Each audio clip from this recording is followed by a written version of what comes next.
Tre goditje të një pas njëshme jep qytetarëve shqiptar projekt ligji i propozuar për veçeverisje lokale, i cili sipas deputetit së Frontit Evropian Ilire Dauti synon fshirjen e rolit të diasporës shqiptare. Dauti ngriti alarmin për pasojat e rënda që ky ligj mund të ketë mbi përfaqësimin dhe të drejtat e shqiptarëve.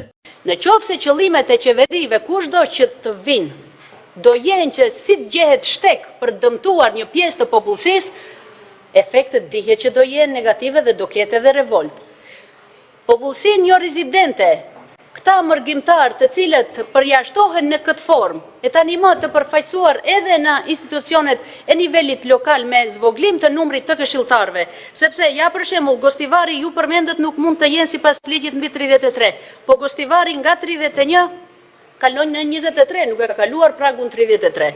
Do e thënë -8, Struga -4 këshilltar më pak si pas llogaritjes me përjashtimin e popullsisë jo rezidente, Kërçova -4 këshilltar më pak, Vrapçishti -4 këshilltar, Zhelina -4 këshilltar, Të Arca -4 këshilltar, vetëm nga këto komuna dalin -28 këshilltar më pak. E tani më thoni kujt i pengon përfaqësimi i qytetarëve në nivel lokal?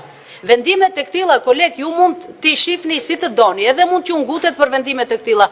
Absolutisht e keni të gabuar. Ata janë njerëz të cilët meritojnë të trajtohen me respekt, sepse kontribojnë edhe në buxhetin e shtetit dhe në të gjitha format e tjera si qytetar të këtij shteti. Prandaj ne vetëm po e themi atë e cila është e vërtet.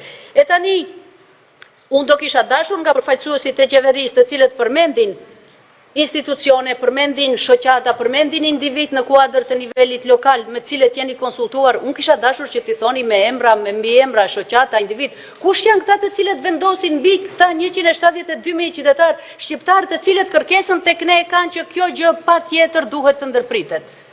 Dhe mirë tha edhe zotri Bitiqi, kur do bëhet një regjistrim tjetër, sepse mos e kuptoni këtë se ne jemi kundër regjistrimit. Është dashur të bëhet regjistrimi, po megjithatë jo të gjenden zbrastirat.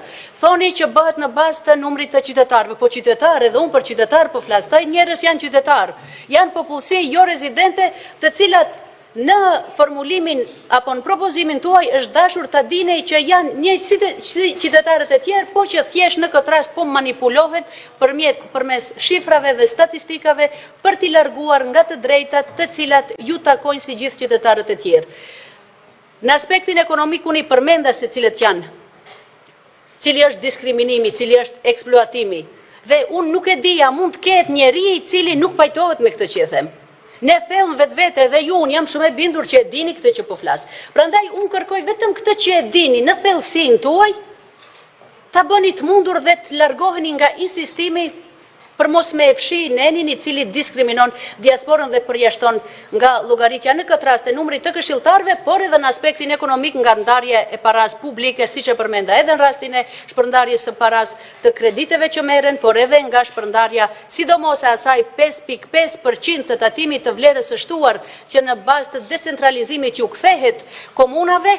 65% ju duhet të dini dhe unë besoj këtu shumë ekonomist, duhet të dim që 65% bëhet në bazë të numrit të popullsisë. Do me thonë në 3 aspekte, 3 goditje të përnjëhershme, marrin qytetarët shqiptar përmes këtij propozimi i cili ka qenë në qeveri në muajin e 9, ndërkaq tani po e bëni të njëjtin dhe jepni bazë ligjore përmes propozimit të ligjit për veçeverisjen lokale.